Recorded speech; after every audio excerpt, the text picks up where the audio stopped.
তো নমস্কার বন্ধুরা, আজকে আমি দেখাবো অফলাইনে কিভাবে আপনি অন্নপূর্ণা ভান্ডারের ফর্ম ফিল আপটি করবেন।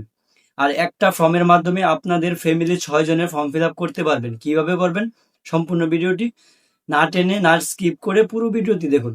আর অন্নপূর্ণা ভান্ডারের ফর্মটি আপনি কোথায় পাবেন? যারা ব্লক ডিপার্টমেন্টের আন্ডারে রয়েছে, যেমন পঞ্চায়েতে রয়েছে, তারা কোথায় পাবেন ফর্মটি? তারা ভিডিও 20 থেকে আপনি অন্নপূর্ণা ভান্ডারের ফর্মটি পেয়ে যাবেন। আর যারা পৌরসভাতে আছেন, তারা পৌরসভা অফিস থেকে আপনি অন্নপূর্ণা ভান্ডারের ফর্মটি পেয়ে যাবেন। তো চলুন দেখা যাক কিভাবে অন্নপূর্ণা ভান্ডারের ফর্ম ফিল আপ করা যায়।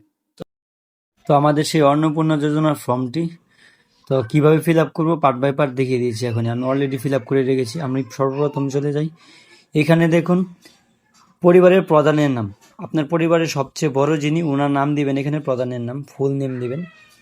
তারপর হচ্ছে জন্ম তারিখ, পরিবারের প্রধানের জন্ম তারিখটি এখানে দিয়ে দিবেন। তারপর হচ্ছে পরিবারের প্রধানের লিঙ্গ কি, এখানে পুরুষ হলে পুরুষ দিবেন, মহিলা হলে মহিলা দিবেন। আমি পুরুষ দিয়ে রেখেছি। তারপর প্রধানের আধার নম্বরটি এখানে বসিয়ে দিবেন। তারপর হচ্ছে 5 নম্বরের ডিজিটাল রেশন কার্ড, পারিবারিক আইডি যদি থাকে তাহলে এখানে সবার রেশন কার্ডটি দিয়ে দিবেন। পরিবারের সদস্য সংখ্যা কয়জন, সদস্য সংখ্যা কয়জন, এখানে 4 জন রয়েছিল, ওদের ফ্যামিলিতে 4 জন দিয়ে দিলাম। এইখানে পরিবারের অ্যাড্রেস, আপনারা কোথায় থাকেন সম্পূর্ণ অ্যাড্রেসটি, village, post office, PS, pincode, district দিয়ে দিবেন। তারপর যোগাযোগ নম্বর যে কোনো একজনেরটা দিয়ে দিবেন এখানে পরিবারের প্রধানের, ঠিক আছে। তারপর নাম, জন্ম তারিখ, লিঙ্গ, পরিবারের প্রধানের সঙ্গে সম্পর্কের আধার নং এবং পরিবারের সকল সদস্যের নাম এখানে ইনক্লুড করবেন। পরিবারের প্রধানের নাম, উপরে যে নামটা লিখেছেন প্রধানের নামটা এখানে লিখে দিবেন। তারপর সদস্য 1, সদস্যের মধ্যে ফ্যামিলির নামগুলো এক এক করে দিয়ে দিবেন। এখানে সদস্যের মধ্যে একজনে দিয়ে দিলাম অল্পনা ঘোষ, এখানে দিলাম, দেখছেন উনি অলরেডি অন্নপূর্ণা ভান্ডার অ্যাপ্লিকেশন করবে। যারা অ্যাপ্লিকেশন করবে তাদেরকে হা লিখে দিবেন, উপরে টিকমার্ক করে দিবেন। লিঙ্গ দিয়ে দিবেন, জন্ম তারিখ দিয়ে দিবেন। পরিবারের সদস্যের সম্পর্ক এখানে আমি লিখি না, এখানে সম্পর্ক লিখে দিবেন। ওয়াইফ হলে ওয়াইফ দিয়ে দিবেন, যিনি ওয়াইফ আছে আমি এখানে ওয়াইফ লিখে দিব। তারপর সদস্যের আধার নম্বরটি এখানে দিয়ে দিবেন। তারপর নেক্সট সদস্যর নাম, জন্ম তারিখ, ফিমেল, এগুলো দিয়ে দিবেন। সেম যতগুলো রয়েছে, সেম যতগুলো রয়েছে দিয়ে দিবেন, এইটুকু পর্যন্ত 6 জন দিতে পারবেন। তারপর হচ্ছে 10 নম্বরে চলে যায়, পরিবারের প্রধান এবং পরিবারের সকল প্রাপ্তবয়স্ক সদস্যের ব্যাংক অ্যাকাউন্ট নগদ অর্থ স্থাপনের জন্য।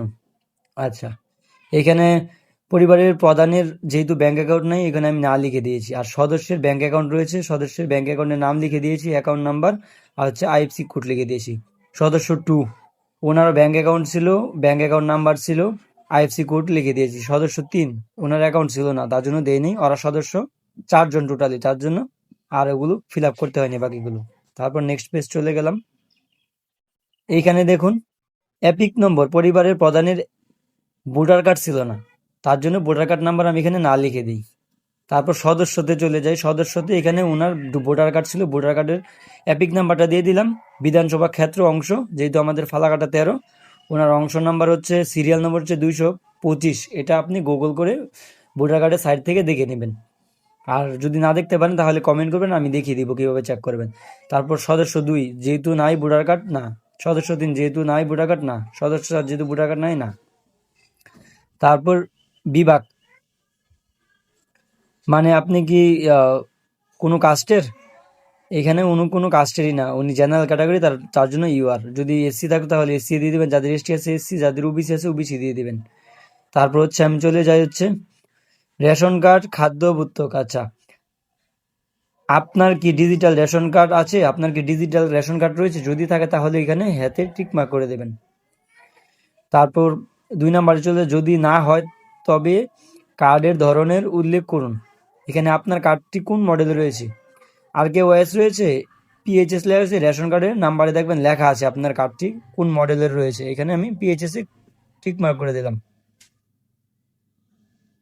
পরিবারটি রেশন কার্ড দোকান থেকে মালিকানাধীন রেশন কি তুলছে? আপনি কি রেশন কি তুলতেছেন না পান না? এখানে হ্যাঁ, যদি না হয় তাহলে না করে দিবেন। যেহেতু রেশন পায় আমি টিকমার্ক করে দিলাম। বাড়ি ধরুন, আপনার বাড়িতে কি 3 বা তার বেশি পাকা বাড়ি রয়েছে? আপনার ঘরে কি, আপনার জমিতে কি 3টার বেশি পাকা বাড়ি রয়েছে? যদি না হয় তাহলে না করে দেবেন, বেশিরভাগ ক্ষেত্রে নাই হবে। পারিবারিক জমির মালিকানাধীন, আপনার নিজের জমি না অন্য মানুষের জমিতে থাকেন? যেহেতু নিজের জমিতে থাকে হ্যাঁ। নেক্সট পেজে চলে গেলাম। পরিবারের সকল সদস্যের মোট জমির পরিমাণ কত শতক, এখানে লিখে দিবেন। এটা আমি পরে লিখে নিব। আপনার বাড়িতে কি 4 চাকার কোনো গাড়ি আছে? যদি থাকে তাহলে হা দিন, আর না হলে না দিন। পারিবারিক সদস্যের স্বাস্থ্য বীমা, আপনার কি কোনো স্বাস্থ্যসাথী বা অন্য কোনো বীমা রয়েছে? তাহলে এখানে লিখে দিন। যেহেতু 1 নাম্বার সদস্য স্বাস্থ্য বীমা রয়েছে, তার জন্য 1 নাম্বার সদস্যের আমি স্বাস্থ্যসাথী কার্ড লিখে দিলাম, আর এখানে অ্যামাউন্টটা লিখে দিলাম, আর এখানে কার্ড নাম্বারটা লিখে দিলাম উপরে ছোট করে। যেহেতু সদস্য 2, 3 ওদের নেই, ওদেরকে দিলাম না। আয় পেশা, আপনি কি কোনো ট্যাক্স দেন? ইনকাম ট্যাক্স দেন? না, যেহেতু ইনকাম ট্যাক্স দেয় না তাহলে না। পরিবারের সদস্যের প্যান কার্ড নম্বর যদি থাকে, এখানে প্যান কার্ড অলরেডি 2 জনের রয়েছে, তার জন্য আমি সদস্য 1 এবং সদস্য 2 এর 2 জনের প্যান কার্ডের নাম্বার দিয়ে দিলাম। তারপর নেক্সট পেজ। কর্মসংস্থানের ধরন, আপনার ফ্যামিলিতে কে কি কাজ করে? পরিবারের প্রধান, যেহেতু উনি কাজ করে আংশিক সময়ের কর্মকর্তা, পার্ট টাইম, ওনাকে দিয়ে দিলাম। তারপর সদস্য 1, উনি কোনো কাজ করে না, তার জন্য আমি এখানে বেকার দিয়ে দিলাম। সদস্য 2, উনি কোনো কাজ করে না, তার জন্য বেকার দিয়ে দিলাম। সদস্য 3, উনি কোনো কাজ করে না, তার জন্য আমি এখানে বেকার দিয়ে দিলাম। তারপরে এই শেষ। পরিবারের শিক্ষিত প্রাপ্তবয়স্ক সদস্যের সংখ্যা এবং পরিবারের শিক্ষিত প্রাপ্তবয়স্ক সদস্যের সংখ্যা কত? আপনার পরিবারে কয়জন শিক্ষিত এবং অশিক্ষিত রয়েছে? যেহেতু 2 জন শিক্ষিত 2 জন অশিক্ষিত, তার জন্য 2 জন করে দিয়ে দিলাম। পরিবারের প্রধানের নাম, প্রধান অশিক্ষিত না শিক্ষিত, এখানে অশিক্ষিত দিয়ে দিলাম। সদস্য 1 কি অশিক্ষিত? অশিক্ষিত দিয়ে দিলাম। সদস্য 2 শিক্ষিত, সদস্য 3 শিক্ষিত। কতটুকু পড়াশোনা করেছে? এইচএস। সর্বোচ্চ শিক্ষাগত যোগ্যতা কতটুকু আছে? ক্লাস 9। সব দিয়ে দিলাম এভাবে, পার্ট বাই পার্ট দিয়ে দিবেন। একদম ইজি ফর্ম ফিল আপ, কোনো ভেজাল নেই। তারপর কোনো সদস্য কি কোনো সাংবিধানিক পদ, মন্ত্রী, সংসদ, বিধায়ক, পৌরস্থানীয় সংস্থা এবং পঞ্চায়েতের সংস্থার প্রাক্তন বর্তমানে ধারক? যদি হয় তাহলে হ্যাঁ দিবেন, আর যদি না হয় তাহলে না দিয়ে দিবেন। কোনো সদস্য কি সরকারি পেশাগত? আপনার ফ্যামিলির মধ্যে কি কেউ সরকারি চাকরি করে বা পেনশন পায়, পেনশনভোগী? তাহলে হ্যাঁ বা না দিবেন। কোনো সদস্য কি এসটি আর জিএসটি রিটার্ন করে, বা আপনার ফ্যামিলির মধ্যে কি বিজনেসের জিএসটি রিটার্ন ফাইল রয়েছে? তাহলে হ্যাঁ দিবেন, আর নাহলে না দিবেন, যেহেতু আপনাদের নিয়ে বেশিরভাগ ক্ষেত্রে নাই হবে। পরিবারের মোট বার্ষিক আয়, আপনার বছরিক আয় কত? ওনার বার্ষিক আয় ছিল 96,000, 96,000 টাকা বছরে, তার জন্য এখানে দিয়ে দিলাম। অন্যান্য পরিচয় নথি, আপনি কি কোনো সিএতে আবেদন করেছিলেন? সিএতে আবেদন করা মানে যারা অন্য দেশ থেকে এসেছে বা কারো ডকুমেন্টস নেই বা লিস্টে নাম কাটা গেছে, তাদের ক্ষেত্রে এটা। তো আপনি তো কোনো প্রযোজ্য হবে না, যারা প্রযোজ্য হবে তাদের জন্য নন, যাদের না হয় তাহলে নন প্রযোজ্য সবগুলো এইভাবেই দিয়ে দিবেন, আর যদি থাকে তাহলে হ্যাঁ দিয়ে দিবেন। আচ্ছা, অন্যান্য কিষাণ ক্রেডিট কার্ড, আপনার ফ্যামিলির মধ্যে কি কেউ কিষাণ ক্রেডিট কার্ড পাচ্ছে, শিল্প ক্রেডিট কার্ড পাচ্ছে? তাহলে এখানে কার্ড নাম্বার, আইডি সংখ্যা, অ্যামাউন্ট সবকিছু এখানে বসিয়ে দিবেন। যেহেতু আপনাদের নেই, যারা অনেকেরই রয়েছে, তো তাহলে এখানে বসিয়ে দিবেন পার্ট বাই পার্ট কোন সদস্যের রয়েছে। আচ্ছা, 3 নম্বরে চলে যায়। যদি এসআইআর এর 2026 নাম বাদ পড়ে তবে মামলাটি ট্রাইব্যুনালে কি বিচারাধীন?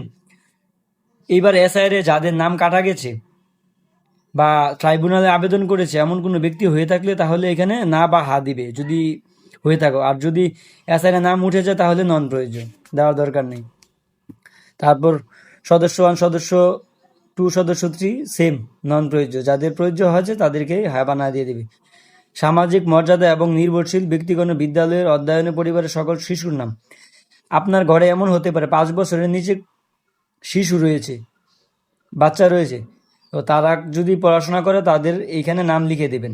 5 বছরের উপরে হলে দেওয়ার দরকার নেই, এখানে শুধু 5 বছরের নিচেই, ঠিক আছে, শিশুর যদি থাকে সেম টু সেম শিশুর। তারপর হচ্ছে 2 নম্বরে শিশুর টিকাকরণের বর্তমান অবস্থা, আপনার শিশু কবে টিকা নিয়েছে, হ্যাঁ বা না এখানে লিখে দিবেন, ঠিক আছে, টিকমার্ক করে দেবেন। সরকারি প্রকল্পের আওতায় সুবিধা, আপনি কি কোনো সরকারি প্রকল্পের সুবিধা ডিবিটি লিঙ্কের মাধ্যমে পাচ্ছেন? এই যে সবাই ডিবিটি লিঙ্ক করতে চাচ্ছে, আপনার যেহেতু বাড়িতে গ্যাস কানেকশন আছে তাহলে অবশ্যই ব্যাংকের টাকা যেই ব্যাংকে অ্যাকাউন্টে ঢুকে ওই ব্যাংকে ডিবিটি লিঙ্ক রয়েছে। যদি এরকম কোনো প্রকল্প পেয়ে থাকেন তাহলে লিখে দেবেন যে আপনার গ্যাস কানেকশন আছে, আপনার ব্যাংক অ্যাকাউন্টে ডিবিটি লিঙ্কের মাধ্যমে আপনার টাকাটা ঢুকছে, লিখে দিবেন, ঠিক আছে। যেই যে সদস্য পায় এখানে লিখে দেবেন যে স্কিমের, একদম ইজি ফর্ম।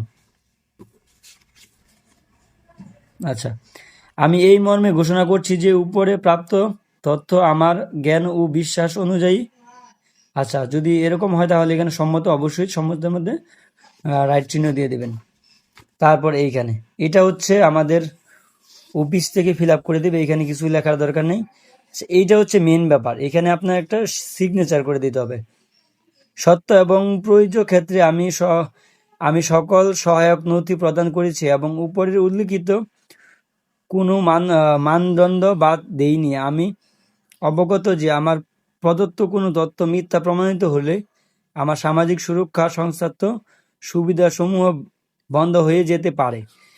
আপনার ফর্ম ফিল আপটা টোটাল যে করেছেন, যদি কোনো ভুল তথ্য আপনি দিয়ে থেকে থাকেন তাহলে সেই ক্ষেত্রে, যদি আপনি কোনো উল্টাপাল্টা এখানে লিখে দেন তাহলে সেই ক্ষেত্রে এখানে আপনার একটাই বন্ড সই দিতে হবে, ঠিক আছে? পরবর্তী টাইমে ওই আপনার বিরুদ্ধে কোনো এফআইআর ওরা নিতে পারবে, সেই ক্ষেত্রে এখানে সিগনেচার দিচ্ছে বা আপনার ওই প্রকল্পটি স্টপ করে দিতে পারে। আচ্ছা, নিচে এইটুকু অফিস থেকে দিবে, এইটুকু আপনার কিছুই করা দরকার নেই। তো আজকের ফর্ম ফিল আপটি কীভাবে করবেন সম্পূর্ণ একদম সহজভাবে দেখিয়ে দিলাম। ভিডিওটি যদি ভালো লেগে থাকে তাহলে বন্ধুকে শেয়ার করে দিবেন আর সাবস্ক্রাইব করতে বলবেন না। আর কারোর যদি কোনো প্রবলেম হয়ে থাকে তাহলে আমাকে কমেন্ট করবেন, অবশ্যই আপনাদেরকে আমি সরাসরি, আমার ফোন নাম্বার দেওয়া থাকবে ডেসক্রিপশন বক্সে, আমাকে কল করে জিজ্ঞাসা করতে পারবেন যেখানে প্রবলেম হয়।